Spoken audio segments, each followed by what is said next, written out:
I think about my life and I think about adversity and I think about opposition, but for the most part of my life, I've been on this quest to figure out how can I work hard for something and my performance is not based upon the outcome.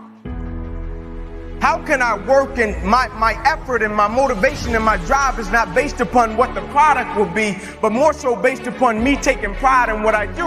And so I came up with this thing called process over product, and I firmly believe the process saved my life.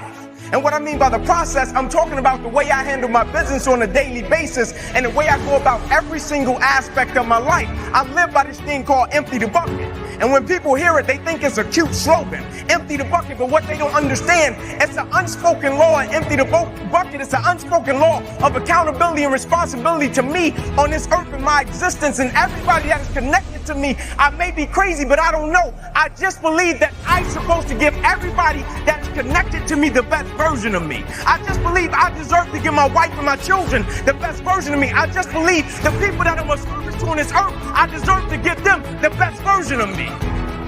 You see, the thing about chasing a product and what the product is money. The product is a house. The product is a car. The thing about chasing a product, the product can always change. And if your performance is always based upon the product, what happens when the products change and you don't take pride in what you do? But the thing about loving the process, everybody wants the prize, but nobody loves the process. Everybody wants to be a champion, but nobody's willing to put in the work that it takes to be a champion. Everybody wants to hold up the trophy and say, man, I did it, but nobody's willing to put in the work that it takes to do it. I love the process.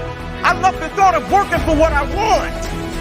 And I firmly believe you're never supposed to wish for it more than you're willing to work for it. Your expectations never supposed to exceed your effort. But a lot of people, they wish, and they're not willing to work. And the great thing about life has a funny way of testing all of us and seeing how bad we really want what it is that we say we want. Because the thing I know about people can talk the talk. And people do it very well.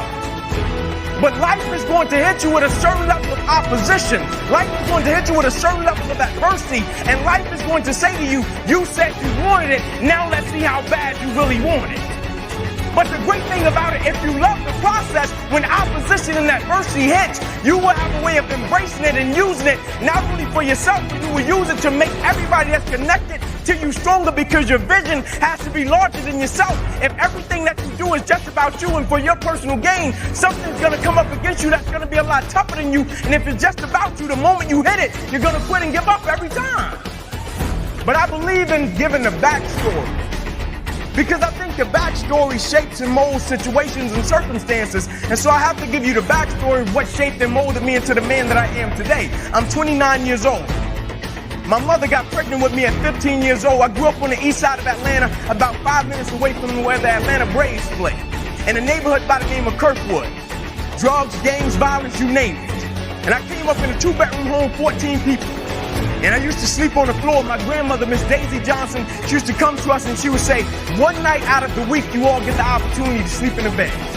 And so when I got to sleep in the bed, it wasn't like I got the bed to myself. And I was like, man, I got the bed to myself. There was 5 more of my cousins in the bed. And so we slept 3 to the foot and 3 at the head. And so as a kid, pretty quick, I had to make a decision of what I wanted to do with my life, because in that same house, I had 8 uncles, all 8 of which are still going in and out of prison till this day because they sold drugs and they were in gangs. And so I looked at it, and it's kind of like that quote that says, learn from the mistakes of other people because you can't make them all yourself. And so I saw them selling drugs, but I also saw the outcome. And so I said, I'm not selling drugs. I'm not joining a gang, because I see where that road leads to. Either I'm going to end up dead or in prison. I said, so my best bet may be to go to the NFL.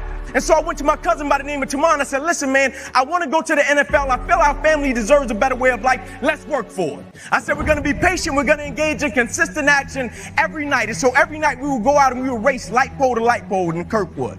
No shoes. Light pole to light pole every night.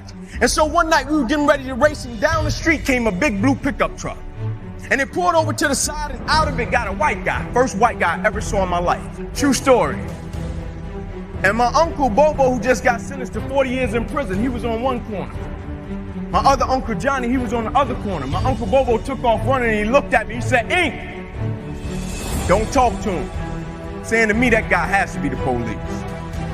Coach Trey walked up to us, nicest guy in the world. He said, would you kids like to play organized sports? I stepped to the front. I said, yes, sir. He said, go in the house and get your guardian. My uncle JJ was there. I went in the house. I said, Unc, there's a guy outside. He asked me if he liked to play organized sports. I told him yes. He said, well, I go in the house to get my guardian. I'm coming to get you. Will you please talk to him? My uncle said, sure. My uncle walked outside. Coach Trey said, would you like to sign these kids up for organized sports? My uncle said, yes, sir, but I hate to tell you, we don't have the money. He said, don't worry about the money. You get them to the park and I'll take care of it. That same guy still buys me drawers and socks until this day on Christmas, and I'm 29 years old, and he started when I was 7. But a weird thing happened one night. You see, most nights after practice, everybody would leave to go home, and I always had to sit in the park because my mother worked at Wendy's. And my mother didn't get off work till about 10 o'clock, 10:30 most nights, and I'll be sitting there in the park, and I loved it. I didn't want anybody to take me home because when I went home, I was sleeping on the floor with roaches and rats. And so anytime I got in solitude to dream, anytime I got in solitude to think about what I wanted to do for my family and my community, I took advantage of it. And so most nights I'll be sitting there in the park and I'll be looking up at the lights. And I'll be envisioning myself doing things in the NFL, envisioning myself doing things for my community. And just as the lights would always go out, my mother, she would pull up and she used to drive an old Buick Regal. Hubcaps off the car, seats torn up, the car was all beat up. And she would pull up and she would put the car in park, and I would always hop up, I would run over to my mother, I would give her a hug and a kiss, and I would say, Mom, if you don't mind, can you please sit back in your car? I have to do some extra drills, I have to go to the NFL. She would never have to work another day in your life. And I knew she was tired. And every night my mother would say, sure, Ink, and she would sit back in that car, those car lights would hit that field, and here you had a 7-year-old kid doing backpedaling drills, running sprints, running laps, chasing his dream to go to the NFL. And just beyond those car lights, I could always connect with my mother's eyes. And so it made me dig a little bit deeper, it made me push myself a little bit further, it made me work a little bit harder. I live by this thing called the harder you work, the harder it is to surrender. You see, the reason people quit, they don't take pride in what they do.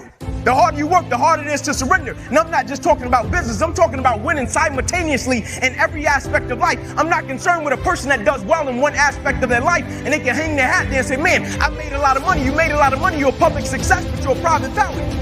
What good is it to make a lot of money and you don't want to go home to your family? What good is it to make a lot of money and you don't take care of your kids? What good is it? You're a public success, but you're a private failure. And so how can we win simultaneously and take pride in everything that we do? And one night, my mother couldn't pick me up, and she called Coach Trey. She said, Coach, I can't make it tonight. Can you please take Inky home? And so he put me and about 8 guys in the back of his pickup truck, and he said, Inky, I'm going to drop you off last. And so when he got to my house, I got out on the sidewalk, and I'm standing in front of 125 Warren Street, and I looked back at Coach Trey. And I said, why? Why are you doing this? Because where I came from, people didn't just help me. It was, I pat you on your back, you gotta pat me on my back. You remember I did that for you, you gotta do this for me. And I said, why are you doing this? And he looked back at me and he said, son, I want to tell you something. He said, I don't want you to ever forget it.